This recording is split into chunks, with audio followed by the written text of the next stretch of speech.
I know the two of them are not naked together in a bed.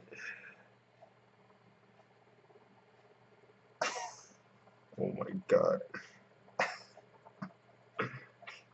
Jesus Christ.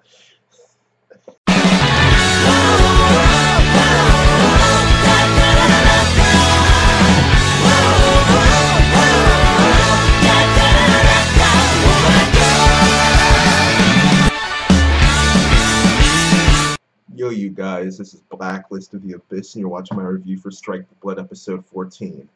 And with this episode, we got a new opening. Um, I like the song, but the actual visuals I didn't really care for that much. Not that much really happens. It doesn't tell us anything really, other than there's going to be like a big fire, or something is going to happen to Itogami Island. But other than that, there's practically no foreshadowing at all. I mean, there's a little bit with Natsuki, I guess. Um, I mean, half of it is just showing people. Like, you see Himiragi for like 10 seconds, then you see Sayaka for a decent amount of time as well, then Kojo. It's like at first I thought those two were crying over Kojo, then he just shows up. Like, oh, barely, he's gonna be fine. Um, I don't know. I just thought the opening was okay. Nothing. It was just like it showed individual characters, and that's it. It didn't make an attempt to foreshadow anything like the first opening did. So yeah, I don't know. I just wasn't all that impressed by the visuals, but yeah, that's it for that. As far as the actual episode goes, it starts off with Kojo telling Himiragi the situation with him and Yuma, what's going on, and th there was a little bit of comedy here where he doesn't get it out quickly enough, so they bring him inside where they're changing. So there's a little bit of comedy there, and the one part I didn't laugh the one part I did laugh at was Astarte with that big pumpkin. That actually was pretty funny. That made me laugh. But yeah, it was they caught me off guard though because the situation got explained off screen, but I thought that they would like get angry or something, or like Himiragi would beat him up or something like that. But that didn't happen. They were just pretty calm about the situation, and they saw him, or they were questioning him, and they were questioning him, trying to confirm that it really was him, and throughout this entire situation, I uh, I like I like Yuma's voice actor. I like her voice acting. I think her voice became more masculine, I guess. Like just the vocal expressions that she does. Like I just enjoyed them throughout the episode. But yeah, the way that little scene ends is with Kojo mentioning that Yuma kissed him. Then Himiragi gets mad about that, and he's like, "Wait, what? No, I didn't kiss her. She kissed me. Besides, well, that's not the important thing here." And she's like, "Yeah, what? She can't get that out of her head." Which she got up with her staff thing, but her lance or whatever. But there's no way she actually hurt Kojo because it's not his body, it's Yuma's. So I don't know why he screams. I mean, she wouldn't, not like she would actually do anything, but yeah. We see Asagi at one point, and she's doing her thing, and she ends up determining the same thing that Sayaka and LaFolia end up determining later on. Um, it's it's not instead of it being like an individual problem at certain places, it's a problem that's affecting the entire island. So the space around the entire island is being distorted, not just in random places. Um, During that scene, we get introduced to Tank, so that caught that caught me off guard. But yeah, as we learned that something, well, we don't learn, but they mentioned that something similar happened 10 years ago, and it was called the Dark Oath Grimoire Incident. So apparently it involved the Witch of Notaria, who's pretty high up in the library. And we know from last episode that the Witches of Ashdown had something to do with it as well, since the last time they were on the island was 10 years ago. And that scene with Sayaka and Lothoya that I was talking about, I I found that to be pretty funny. Um, Sayaka just wakes up naked in the same bed as Lefolia, who is also naked, and, and she's like, "Wait, what in the world happened?" And Lefolia wakes up and says, "Oh, you were wonderful last night." And she's like, "Wait, what?" Apparently, she she said something like, "What? Isn't that how girls greet someone when they wake up next to them in bed or something like that?" And she's like, "No, well, yes, but no." Yes, I thought that was pretty funny. Um, yeah, like I said, Sayaka comes to the same conclusion as Asagi did, and she says that since the two of them have high magical and spiritual power, they get affected differently than the rest of the normal citizens, and they get warped all over the place. And I think that's the last we see them for the episode. Most of it, the rest of it just focuses mainly on Kojo and everyone else, and Yuma and the witches of Ashdown, you know. And they try to find Nagisa back at Kojo's room, but she's not there. The fact that they went through the trouble of legitimately like having them worry over Nagisa and look for her in their room, it makes me think that Nagisa is going to be relevant in some way, shape, or form in this arc. Like I can understand mentioning maybe that Nagisa isn't there just so Kojo doesn't look like a brother who doesn't care about his sister, but like making that scene as long as they did and putting as much emphasis on it as they did, it makes me think that she's going to be relevant in some way. Um, yeah, the two, well, yeah, the two of them pretty much. It's pretty much just Kojo and Himeraki talking, but she's Himeragi says it's your body that Yuma wants, and Kojo's like, oh, so she wants my body. Yeah, like that's another situation where I like Yuma's Seiyu's voice acting. But and the funny thing is that he covered up his chest like what a girl would do, even though he's a guy. So I just found that funny, like mixing male and female reactions together. And the funniest part is that the entire time, Astarte is sitting there in the background, and she still has the pumpkin on her head. So I found that to be pretty funny. But Himeragi has this explanation where she's the main part of it of this scene is that Himeragi explains that they didn't actually swap bodies because there's no magic that can overwrite a divine curse. I think it was. So I, I don't know about that. Um, she said that that Yuma distorted space to connect their two spaces, and rather than legitimately switching bodies, they switched senses. So Akatsuki Kojo, he sees what Yuma sees, he hears what Yuma hears, etc., etc., which would make him think that he's in Yuma's body. However, it doesn't change the fact that when he tried to move, her body wouldn't move. It would be his body that moves instead. So, Himuragi's explanation for that was something like um, she, she, it was like she's controlling him, but making him think that it's his own movements or something like that. Like the way she explained it, it made me think that Yuma is controlling both of their bodies, and she's like reading Kojo's mind in order to think about what movements Kojo wants to make and have her own body make those movements to fool Kojo into thinking that he is moving her body.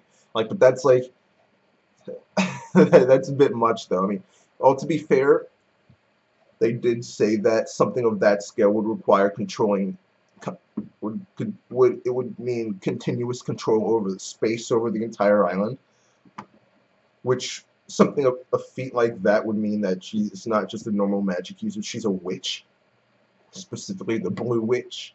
Um, but so, I mean, thinking of it that way, I guess it does make sense, since she is in fact the Blue Witch, and she does have continuous control over the space around the entire island. So, I mean, maybe that is what she's doing, but for me, it's just easier to say that they swap bodies. It's really just much simpler that way.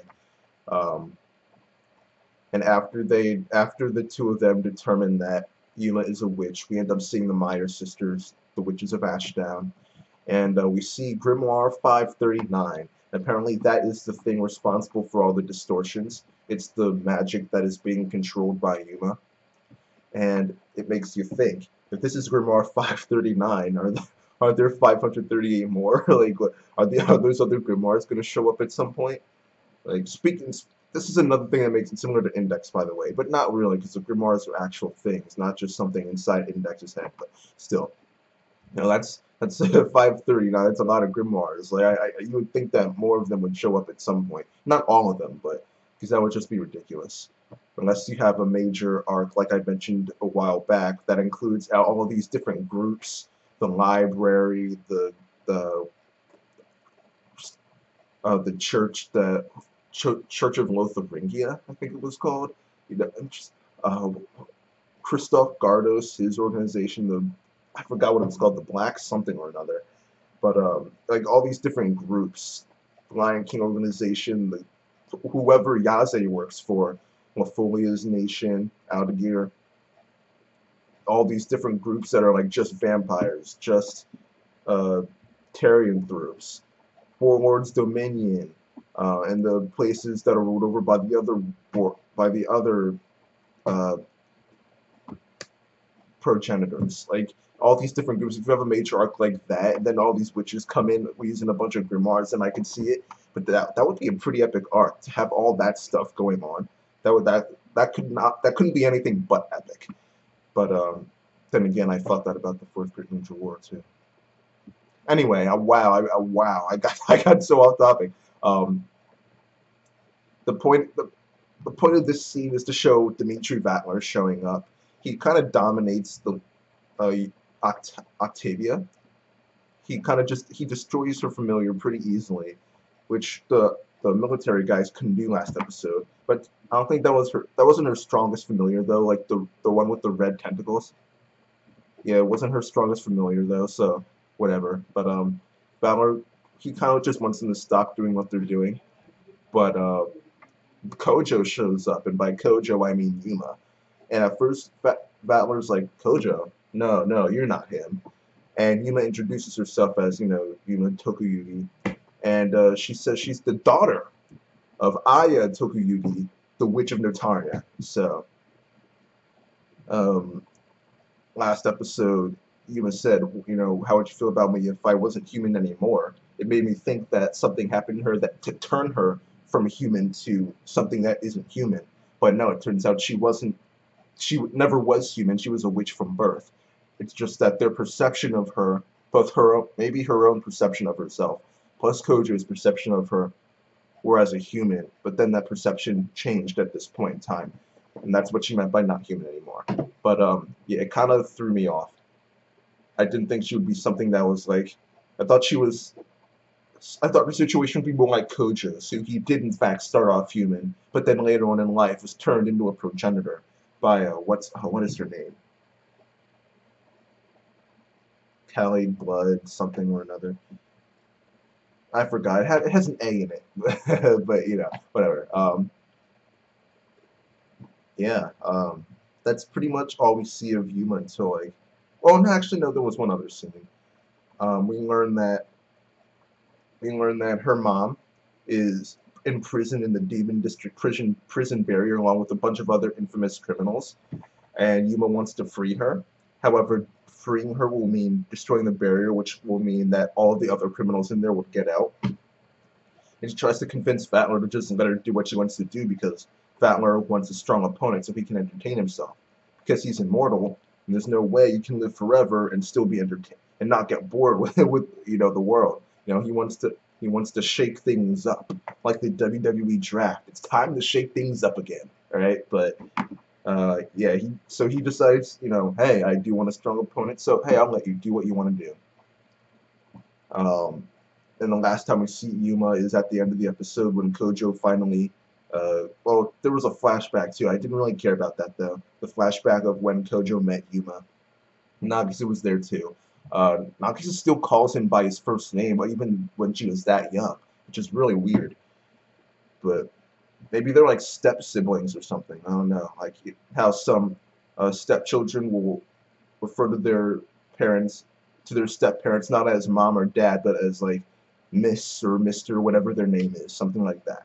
But maybe that's it. Maybe they're step siblings. Who knows? But I still find that really freaking weird that Nagisa calls him by name.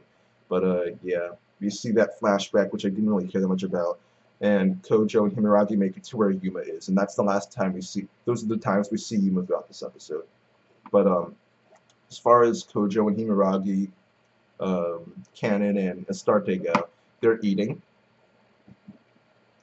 Yeah, they're just having a good old time eating. Like not like they don't have a care in the world. And Kojo's like, what are we? Why are we doing this? And Himuragi's like, hey, I mean, what else can we do? What else can we do? We don't know where they are. So it's like randomly looking over the city is stupid. Like it's not like the island is small. You can't just randomly look all over the place and expect to find her. So and they need to find her. That's the only way to stop it because she has her staff lance thing, which can negate magic. So if she hit Yuma's body with it, aka Kojo, then the spell would be canceled. However, Yuma's body and her mind would get destroyed in the process. Pretty much, it would be like a Tem using Mind Crush, but Yami Yugi. But in order to if if it comes down to needing to use the lance staff thing, they would have to use it on Kojo's body because he's immortal. And even if his mind and body were destroyed, he would revive again. Which Kojo wasn't exactly happy about that because dying hurts. So he's not happy about that. But yeah, eventually Yuma ends up using the grimoire. A wave of his power spreads across because she's using his body. And both him and Kimiragi feel that. So they get up and leave, but as soon as they exit through the door, they get warped. And yeah, they keep getting warped all over the place. And Yaze actually, it was they ended up getting warped into a girls' locker room. And they were all in the middle of changing. That was funny. I did not see that coming.